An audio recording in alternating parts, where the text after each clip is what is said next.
2023년 12월 12일 화요일입니다. 예수님을 놀라게 하는 그런 인생을 살아가고 있으십니까? 생명의 말씀을 붙들고 믿음으로 서 나가고 계십니까?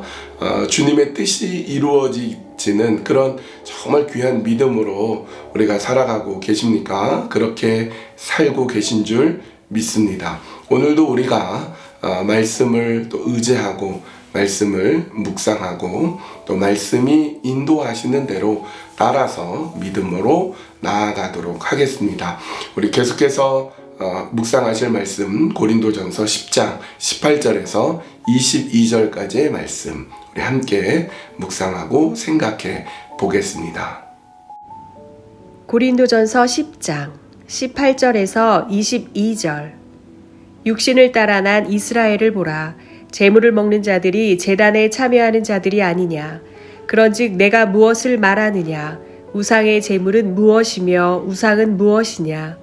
무릇 이방인이 제사하는 것은 귀신에게 하는 것이요 하나님께 제사하는 것이 아니니 나는 너희가 귀신과 교제하는 자가 되기를 원하지 아니하노라. 너희가 주의 잔과 귀신의 잔을 겸하여 마시지 못하고 주의 식탁과 귀신의 식탁에 겸하여 참여하지 못하리라. 그러면 우리가 주를 노여워하시게 하겠느냐? 우리가 주보다 강한 자냐? 여러분, 우리가 신앙생활을 할 때 균형을 갖는 것이 굉장히 중요합니다. 신앙인이라고 하면서 신앙인다운 모습, 향기, 태도 이런 것을 보이지 못할 때가 있어요. 어떤 귀신이나 또 악한 영 이런 걸 막 벌벌 떨고 무서워하는 경우가 있는가 하면 자신의 신앙을 너무 과신한 나머지 세상적인 영향력에 대해서 아주 쉽게 생각하는 경우도 있습니다. 이 두 가지의 극단을 우리는 피해야 되겠습니다. 고린도 교회에도 그와 같은 것들이 있었습니다. 그래서 바울은 이런 것들을 또 조심할 것을 얘기를 하고 있습니다.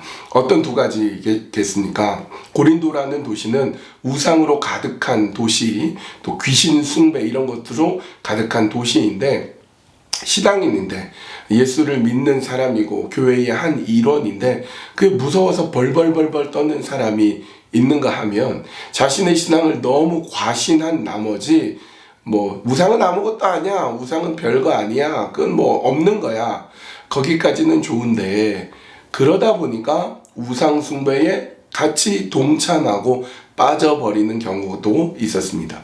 이 두 가지를 조심해야 된다라고 하면서 바울은 이렇게 경고하고 있습니다. 19절 말씀입니다. 그런즉 내가 무엇을 말하느냐. 우상의 제물은 무엇이며 우상은 무엇이냐. 우상의 제물, 우상 아무것도 아닌 거 아니냐. 그거 우상의 제물, 고기를 먹느냐 마느냐 그것 때문에 막 걱정하고 염려하고 어찌할 바를 몰라 하고 또 우상에 대해서 벌벌벌 떨고 그럴 필요가 뭐가 있느냐 이렇게 얘기하고 있습니다. 우상의 본질은 아무것도 아님을 이제 바울은 얘기하고 있어요. 이사야 44장에 가면요, 이사야가 이 우상의 본질이 무엇인지 이렇게 밝혀주고 있는데 이런 거예요. 어떤 사람이 나무를 해왔는데 이게 큼지막한 나무를 반으로 뚝 잘라가지고 그 나무를 불 피워서 숯으로 만들어가지고 그 숯불에 고기도 구워 먹고 또 빵도 구워 먹고 그렇게 지내요. 그리고 나머지는 뭡니까? 나머지를 가지고 정교하게 깎아가지고 거기에 절하고 숭배합니다. 근데 그 나무, 그거 정교하게 만들고 멋지게 만든 그 우상에 숭배하는 그 나무가 뭐냐? 아무것도 아니지 않냐? 결국 그래봐야 숯이지 않냐? 거기 고기 구워 먹고 했던 그 나무하고 이 나무하고 결국 똑같은데 인간이 가지고 있는 그 연약함으로 인해서 우상을 만들었지 그 우상이 영혼을 구원하지도 못하고 질문하면 대답도 못하는데 그거 아무것도 아니지 않냐. 고린도 지역에 광범위하게 퍼져 있는 수많은 우상들도 그 나무 태워버리면 없어져 버릴 쟤하고 똑같다. 그러니까 그거 가지고 막 벌벌 떨고 그거 가지고 막 크게 영향을 받고 그럴 필요가 없다 얘기를 하고요. 그 다음 두 번째는 20절. 무릇 이방인이 제사하는 것은 귀신에게 하는 것이 아니요 하나님께 제사하는 것이 아니니 나는 너희가 귀신과 교제하는 자가 되기를 원하지 아니하노라. 자신의 믿음을 너무나 과신한 나머지 이방인이 귀신 제사를 지내는데 참여해버리는 거예요. 거기서 이방인들이 귀신에게 절을 하고 그럴 때 아무것도 아니라고 하지만 귀신에게 절하는 거지 하나님께 예배하는 건 아니거든요. 근데 버젓이 귀신에게 절하고 우상 숭배하는 걸 알면서도 그거 아무것도 아니야 그러면서 같이 참여해서 같이 절하고 같이 우상 숭배하고 있으면 너는 귀신과 교제하는 것과 똑같다 이렇게 얘기하고 있습니다. 헛된 우상에게 숭배하면서 그 우상은 아무것도 아니다 라고 말하는 건 이것도 모순된다는 거예요. 왜? 하나님의 영광을 가로채는 것이고 귀신과 연합한 사람을 그냥 내버려 두는 것이고 너 또한 귀신에 동조해버리는 것이 아니냐 이런 얘기입니다. 여러분 일제시대에 일본이 신사 참배를 강요했습니다. 신사라는 것은 신도를 모시고 있는 사원인데요. 그 신도는 귀신을 모시는데 그 귀신은 왕실에 이미 죽은 조상들이라거나 혹은 어떤 전쟁에 가서 죽은 사람들을 원혼으로 삼고 그들을 귀신으로, 그들을 신으로 여기는 게 바로 이 신사인 것입니다. 왜 기독교인들은, 신앙인들은 신사참배를 거부했을까요? 그거 아무것도 아니잖아요. 그 귀신이 뭘 할 수 있겠으며 신사가 대단한 것이겠습니까? 그런데 목숨을 버릴지언정 신사에 참배할 수 없다라고 한 이유가 무엇입니까? 우상에게 절대로 절할 수 없을 뿐만 아니라 하나님께 내 마음을 드리고 하나님께 내 영혼을 드리고 하나님만이 나의 주인이라고 했는데 어떻게 우상을 동시에 숭배할 수 있겠느냐는 거죠. 그리고 일제가요 아주 잔혹하게도 우리나라 민족을 말살하기 위한 정책으로 그와 같은 일을 했다는 걸 알게 됩니다. 그러니까 우상 아무것도 아니야 그러면서 우상을 섬기는 경우 귀신과 교제하는 것이 될 뿐만 아니라 결국 민족성도 말살되고 영혼도 깨어지고 무너질 수밖에 없는 것입니다. 그래서 바울은 분명히 얘기하죠. 이 양극단을 피해라. 내가 너무 믿음을 과신한 나머지 우상 숭배하는데 같이 동조하고 참여하면 너 또한 귀신과 교제하는 사람이 되는 것이 아니겠느냐. 여러분 오늘 이 말씀은 우리에게도 주는 교훈이 큽니다. 여러분의 모습은 어떻습니까? 여러분의 신앙은 균형이 있습니까?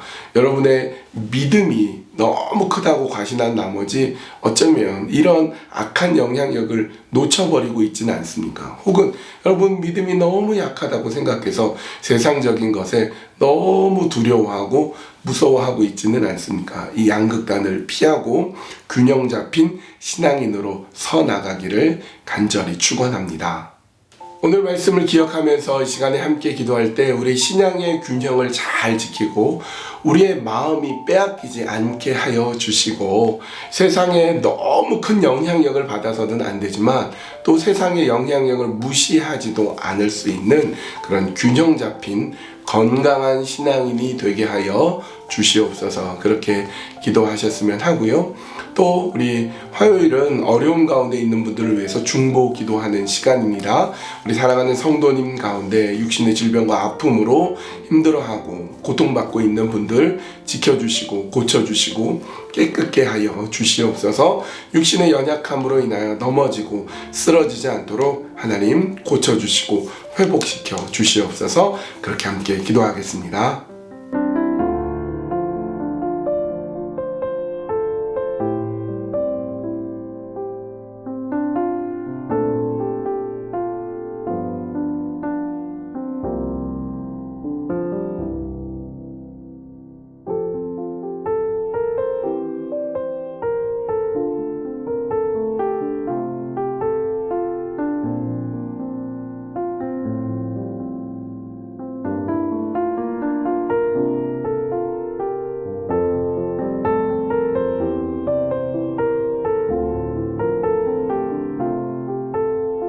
하나님 오늘 말씀을 통하여서 귀신과 교제하는 자가 되지 않게 하기를 바라는 바울의 그 마음이 오늘 우리가에게 잘 와닿습니다. 우리는 우상 숭배하는 자가 아닙니다. 그러나 너무 믿음을 과신한 나머지 그런 세상적인 영향력을 무시해버리지는 않습니까?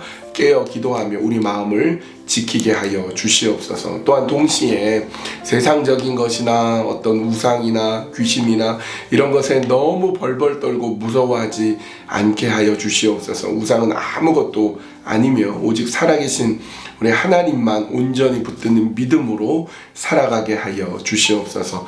어려운 가운데 있는 분들을 위해서 기도합니다. 그들의 어려움 속에 하나님께서 함께 계셔 주시고 아픔과 또 특별히 육신의 질병으로 육신의 어려움으로 하나님께 호소하고 기도하고 있습니다. 하나님의 사랑으로 붙잡아 주시고 예수 그리스도 피 묻은 오른손으로 안수하여 주시고 그래서 그 어려움 가운데서 다시 일어날 수 있는 힘을 더하여 주시옵소서. 주님 의지하고 주님 바라보며 그렇게 믿음으로 서 있는 우리 사랑하는 성도님들 다 되도록 인도하여 주시옵소서. 예수님의 이름으로 기도합니다.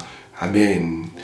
어려움 가운데 있는 성도님들 힘내십시오. 주님이 함께 하십니다. 남들은 지쳐 쓰러지고 넘어질지라도 나는 일어서겠다. 나는 믿음으로 예수님 바라보겠다. 주님이 나를 구원하실 뿐만 아니라 나를 세워주시고 나를 강건케 붙잡아 주신다. 그 믿음으로 우리 다시 한번 활기차게 생동감 있게 살아가는 그런 하루가 되셨으면 합니다.